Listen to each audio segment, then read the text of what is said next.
sedang menghampiri keluarga Gubernur Banten Rano Karno. Pasalnya, hari Rabu siang kemarin, putra angkat Rano Raka Widyarma yang menabrak dua kendaraan sekaligus saat mengemudi sebuah mobil sedan di Bandara Soekarno-Hatta, Cengkareng arah Jakarta. Kejadian tabrakan beruntun tersebut terjadi diduga karena Raka akan menyalip beberapa pengendara lain yang ada di depan mobilnya. Lantaran Raka mengendarai mobil dengan kecepatan yang tinggi dan akhirnya tak dapat menguasai mobilnya, lalu menabrak sebuah mobil taksi di jalur berlawanan, serta membentur sebuah motor yang ada di dekatnya. Akibat tabrakan hebat ini, taksi dan sebuah sepeda motor ringsek serta rusak parah. Sedangkan mobil Raka yang berwarna silver tampak mengalami kerusakan serupa di bagian depan mesinnya.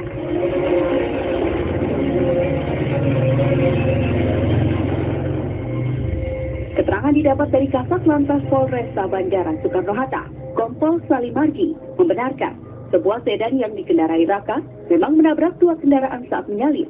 Besar kemungkinan putra orang nomor 1 Banten itu kurang hati-hati hingga menyebabkan kecelakaan yang nyaris merenggut nyawa pengendara motor.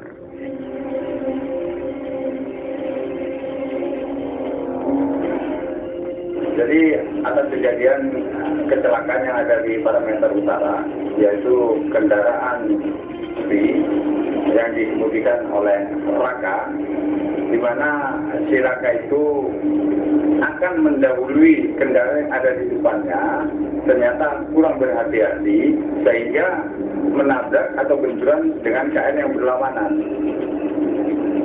Korban jiwa tidak ada, baik dari korban dari taksi itu sendiri tidak ada. Begitu juga dari kendaraan sepeda motor itu juga tidak ada, yang lukaannya kendaraan saja yang rusak. Iya, tak pernah untuk mencari. Yang kami monitor bahwa Raka ini anaknya Bapak Gubernur Banten. Hingga malam kemarin pihak kepolisian masih terus menyelidiki kecelakaan ini. Sementara itu, sebagai orang yang diduga menjadi penyebab kecelakaan Raka, belum juga berhasil dimintai keterangan lantaran pergi meninggalkan tempat kejadian perkara. Usai kecelakaan ini terjadi,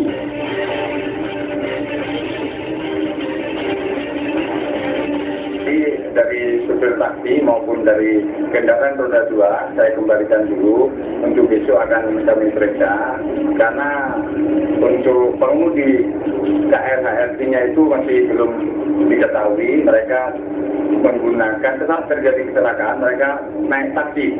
Saya nggak tahu naik taksi kapan juga kita nggak tahu. Ada dalam pengecekan di rumah sakit. Udah menghilang mereka, karena mungkin ada benturan atau shock atau apa, akhirnya dia menggunakan taksi yang ada di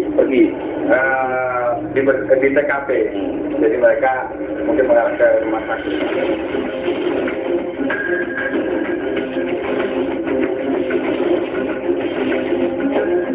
keterangan polisi itu pun diamini oleh Wawan Sujaimun yang menjadi korban tabrakan kemarin.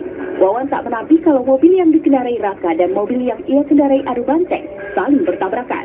Ia juga tidak menduga bila tiba-tiba mobil Raka menabrak mobilnya dan sebuah sepeda motor yang saat itu tengah berada di jalur kanan.